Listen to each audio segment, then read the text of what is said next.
अस्सलाम वालेकुम दोस्तों, आज मैं आपके लिए लेके आई हूँ हैरत के समंदर में गौताज़न हकीकत से रोशनास करती अजीब व गरीब रूदात दूसरी मखलूक़ात। मैं एक प्रैक्टिकल औरत हूँ, बिला सबूत और मुतमईन हुए किसी भी गैर मरी या चीज़ या अनहोनी बातों पे फ़ौरन यकीन और अंधी तकलीद नहीं करती। इसीलिए भूत परीत वगैरह को लफ्ज़ी या वहम, किस्सा गोई और जहालत की निशानी समझती थी, क्योंकि मेरा पहले कभी इस किस्म के हालात से कोई वास्ता नहीं पड़ा था।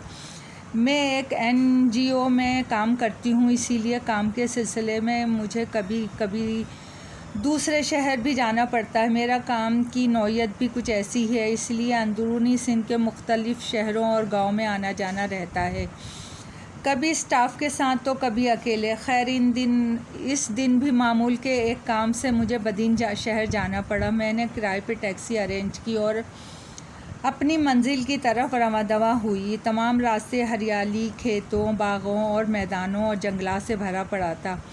ऊपर से मौसम भी खुशगवार था, बादल आसमान पे फैले हुए थे। ऐसा दिल मोल लेने वाला मनाजिर देखते हुए सफ़र तमाम हुआ। फिर जहन में इस म्यूज़िक की धुन गूंज रही थी जो दौरान सफ़र गाड़ी में चल रहा था। वही धुन गुनगुनाते हुए मैं मतलूबा ऑफ़िस पहुंची और ऑफ़िस के काम में मसरूफ़ हो गई। काफ़ी टाइम हो गया। बहरहाल काम ख़त्म हुआ तो वापसी का कसीदा किया। ड्राइवर गाड़ी चला रहा था। दौरान सफ़र भूख ने सताया तो मैंने ड्राइवर से कहा कि रास्ते में किसी शॉप से कुछ खाने की चीज़ मिले तो गाड़ी रोक लेना। थोड़ी दूर चल के एक सादा सा ढाबा नज़र आने पर ड्राइवर ने गाड़ी रोक ली। खाने का ऑर्डर दे दिया। गांव जैसा माहौल था, सादा सा खाना खाने को मिला, पर भूख में खाना बहुत ही लजीज और जायकेदार लगा। मैंने गाड़ी ही में खाना खाया और अल्लाह का शुक्र अदा किया। बिल पैक करके अपने सफ़र पर दोबारा रवाना हुई। मौसम पहले से ज़्यादा हसीन हो गया था, कभी कभी हल्की बूंदाबांदी भी हो जाती। खैर एक छोटा सा गांव क्रॉस करके क्या तो आगे रश था। पता करवाया कि रोड क्यों ब्लॉक हो तो पता चला कि एक ट्रक लोड की वजह से उलट गया है और इस ट्रक के नीचे कुछ राहगीर भी आ गए। उनकी मौत वाक़ई हो चुकी। गांव में सहूलतें ना होने की वजह से शहर से क्रेन मंगवाई गई है जो अभी तक नहीं पहुंची, लेकिन लोग अपनी मदद आपके तहत इन मुर्दा लोगों को ट्रक के नीचे से निकालने की कोशिश कर रहे थे। रोड से गुज़रने का बिल्कुल रास्ता ना था। कुछ लोग दूर खड़े रोड पर एहतजाज कर रहे थे, लिहाजा तमाम गाड़ियां लाइन से साइड पर खड़ी हो गई थी और चंद गाड़ियां जहां से आई थीं वहीं वापस चली गई थी। मुझे समझ नहीं आ रहा था कि रास्ता खुलने का इंतज़ार करूं या कोई और उपाय।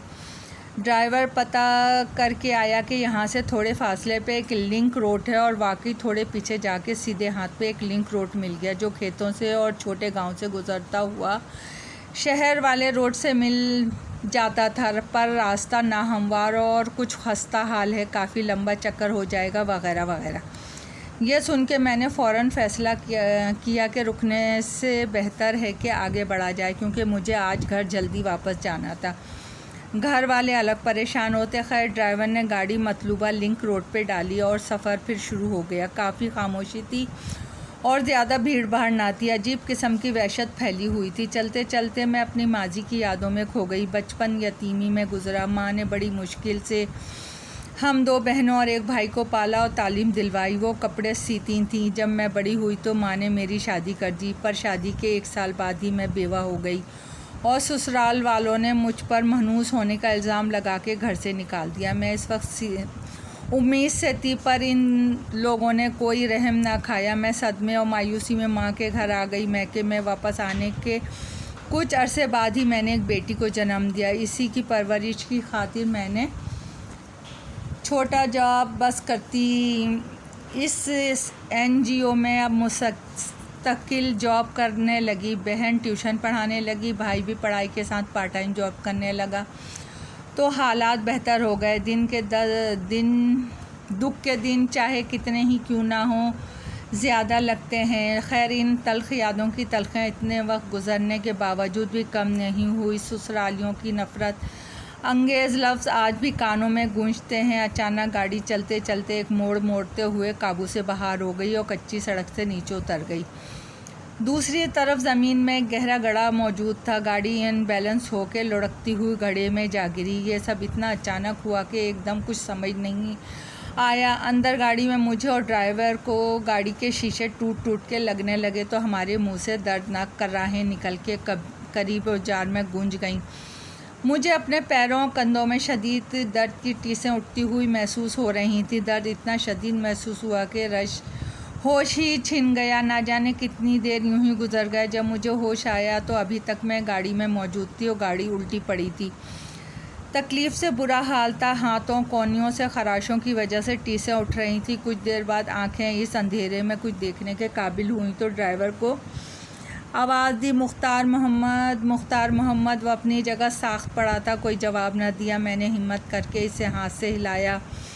इसका चेहरा अपनी तरफ घुमाया तो इसकी बेनूर आंखें खुली हुई थी। इसके गले पे नज़र पड़ी तो शीशे का एक नोकीला टुकड़ा इसके नरगटे में पेवस्ता। गर्दन पे खून बहकर जम चुका था। थोड़ी देर के लिए मेरा दिमाग चकरा गया। समझ ना आ रहा था कि क्या करूं, चीखें रोकूं, किसको मदद के लिए पुकारूं।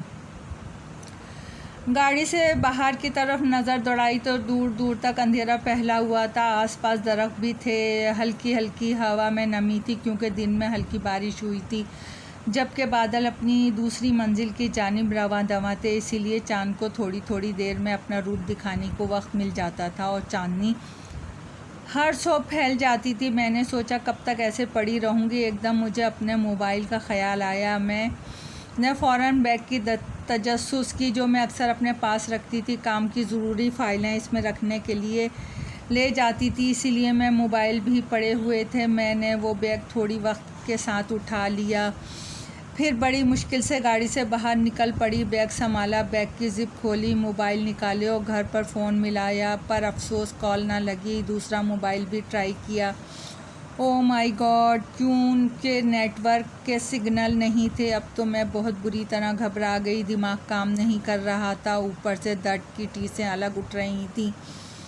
मैं अपने साथ कोई पेन किलर, सर दर्द और विटामिन वगैरह की गोलियां ज़रूर रखती हूँ। वो बैग में पड़ी हुई मुझे नज़र आई तो पेन किलर लेने का ख्याल आया। मैंने फ़ौरन गाड़ी से पानी की बोतल तलाश करने लगी, पर गाड़ी में कदरे अंधेरा था। मैंने एक मोबाइल से टॉर्च रोशन की और बोतल नज़र आ गई। आज इस पल टॉर्च की छोटी सी रोशनी भी मुझे बहुत ढारस दे रही थी। मैंने जल्दी से गोली खाई, पानी पिया और बोतल अपने बैग में रख लिया। मुझे आगे बढ़ना था। समझ नहीं आ रहा था कि किस तरफ रुख करूं कि इस वीरान, उजाड़, गैर आबाद इलाके से निकल पाऊं। आसपास के से झींगरों, मेंढकों की आवाज़ें आ रही थी। मैंने मोबाइल की टॉर्च ऑन रखी, दूसरा मोबाइल संभाल के वापस रख दिया। ना जाने आगे कैसे हालात पेश आए।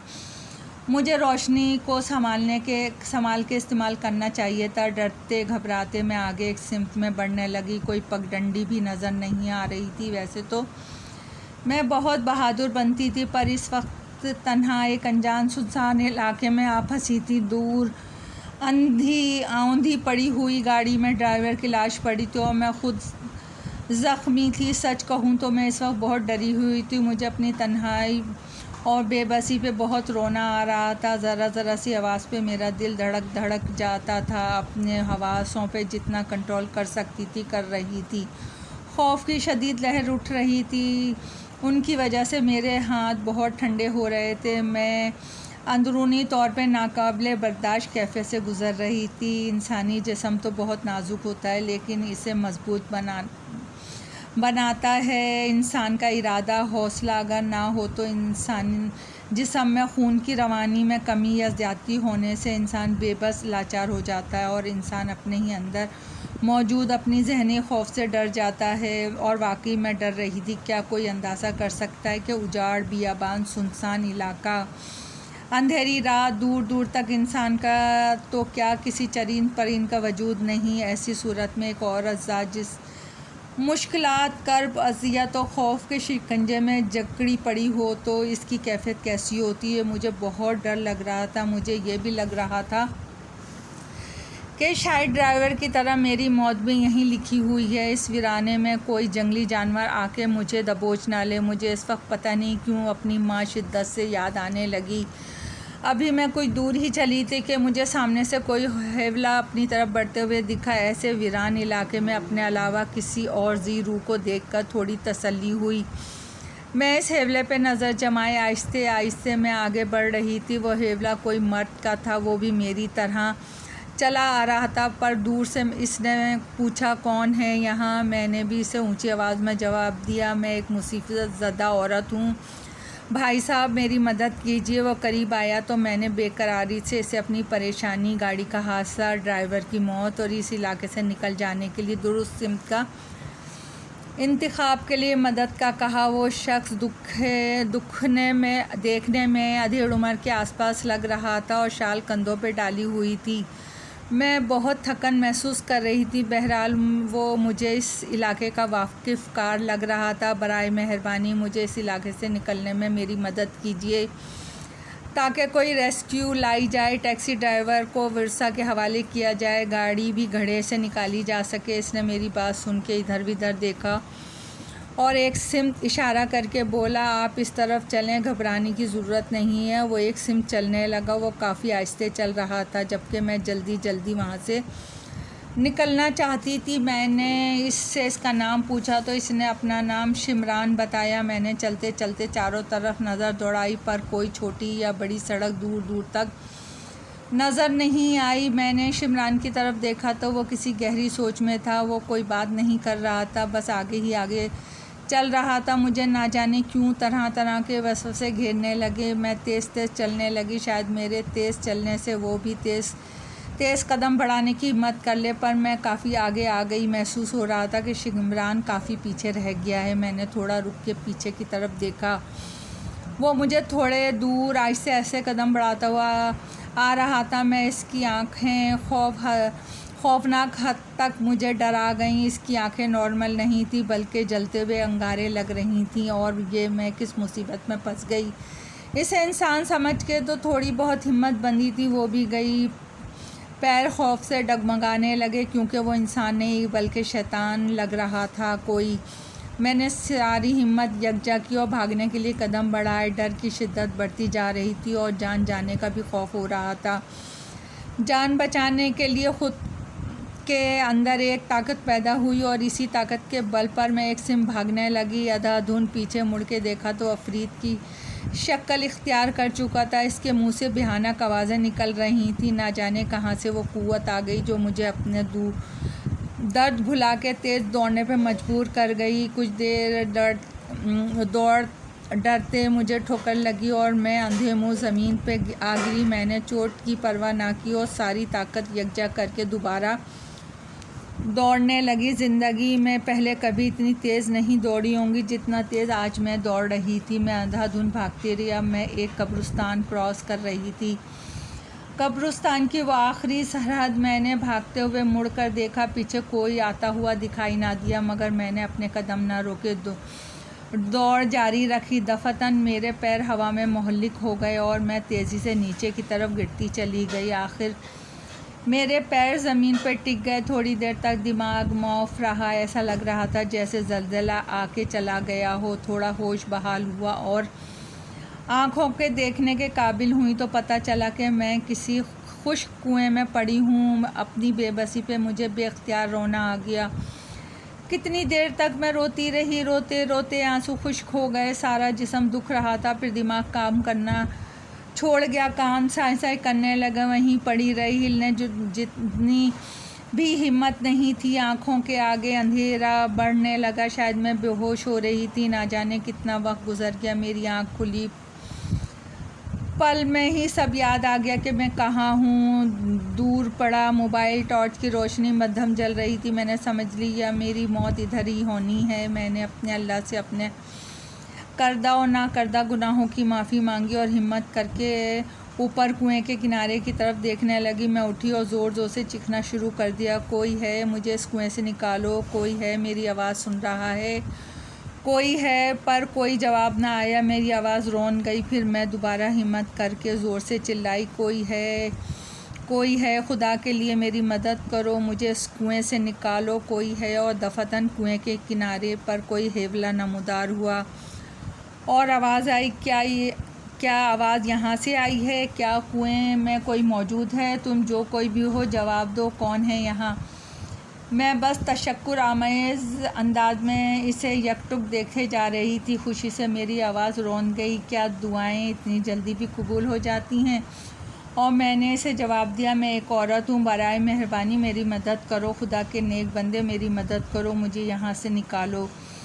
इस शख्स को हालात समझ में आ चुके थे। इसने कहा, तुम हिम्मत रखो, डरो नहीं, आसपास कोई रस्सी मौजूद नहीं है, पर मैं कुछ करता हूँ, मैं आता हूँ। और कुछ देर बाद इस शख्स ने किसी दरख्त की लंबी डाल और एक रस्सी नुमा बेल कुएं में लटका दी तो मैंने मजबूती से पकड़ ली। फिर इसने बेल ऊपर को खींचा और मैं अल्लाह का नाम लेकर ऊपर की जानिब बढ़ने लगी। मैं जल्दी ही कुएं से बाहर आई और हाँफने लगी। मेरा सांस दुरुस्त हुआ तो अपने मोहसिन को देखा।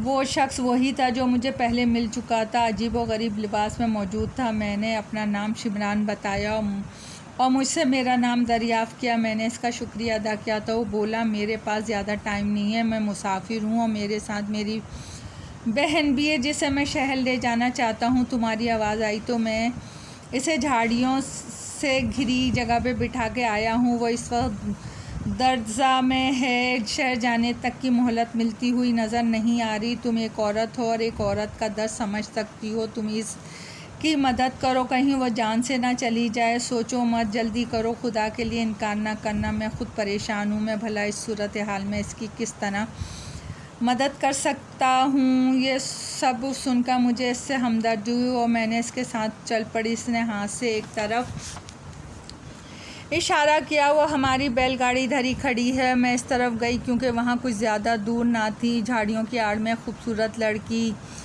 दर्द में जैसे तड़प रही थी। मैंने इसको हिम्मत और हौसला दिया तो बजाय हिम्मत करने की इसकी आंखों से आंसू जारी हो गए, जो इस बात की गम्माज़ी थे कि वो इस वक्त अपने शदीद तरीन कर्बनाक दौर से गुज़र रही थी। मैंने इसकी मदद की और अल्लाह के फ़ज़ल से थोड़ी देर मज़ीद तकलीफ़ सहने के बाद बच्चा पैदा हुआ। तब जाके इस लड़की की आँखों से आंसू थमे। मैंने बच्चे को उलट पुलट के देखा, इसकी जीन्स जानने के लिए। यकलख्त वो बच्चा मेरे हाथों में अपनी हैयत तब्दील कर रहा था। इसका वज़न भी बढ़ गया। मैं समझने की कोशिश कर रही थी। इसी दौरान वो लड़की उठ के मेरे करीब आई और बच्चा मुझसे लेकर अब इसे ममता भरी नज़रों से देखने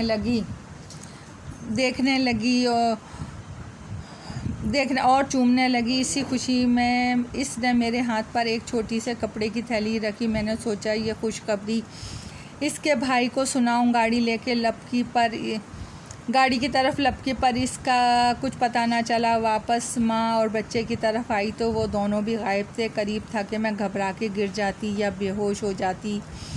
मुझे लड़की के भाई की आवाज़ सुनाई दी, तुम्हारा बहुत बहुत शुक्रिया कि तुमने हमारी बहन की मदद की। अब कोई सवाल जवाब नहीं करना, इस बैलगाड़ी पर बैठ जाओ, ये तुमको पक्की सड़क तक छोड़ देगी और इस पोटली को तोहफ़ा समझो।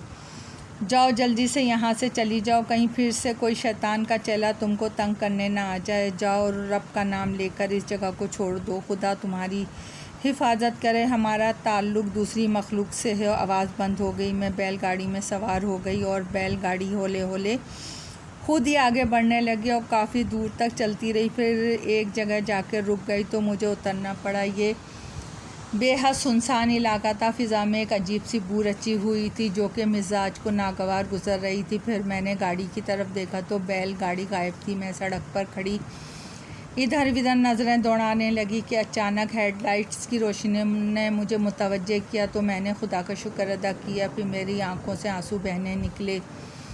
अल्लाह ताला की रहमत और करम नवाजी पे अब आसमान पर अंधेरे के बजाय गहरा नीला रंग वाज़े हो रहा था। सुबह करीब थी। सड़क पर एक गाड़ी दूर से हेडलाइट जलाती चली आ रही थी। मैंने ख़ुद को संभाला और एतमाद के साथ गाड़ी को रुकने का इशारा किया। गाड़ी मेरे करीब आके रुक गई। अंदर 2 लोग मौजूद थे और ये एक एम्बुलेंस थी। मैंने सलाम किया और शहर जाने की लिफ्ट मांगी। इन लोगों ने मुझसे मेरे बारे में चंद सवाल किए और खुदा का शुक्र है मुझे शहर ले जाने के लिए तैयार हो गए।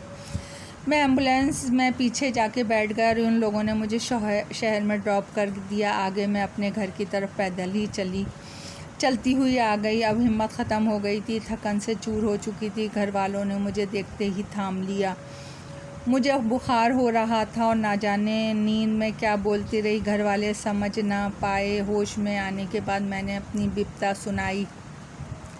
खैर, जब मैं कुछ ठीक हुई तो मैंने इस पोटली को खोल के देखा तो इसमें कीमती सोने के ज़ेवरात थे। कदीम ज़ेवरात वो मेरे पास आज भी महफूज हैं। इस वाक़े के बाद अगर कोई मेरे सामने ये कहता है कि भूत परी, जिन्नात, अरवा वग़ैरह सब वहम है, तो मैं इससे कहती हूँ इन चीज़ों का वजूद है। कायनात में इंसानों के अलावा अल्लाह की दूसरी मखलूक़ात भी मौजूद हैं।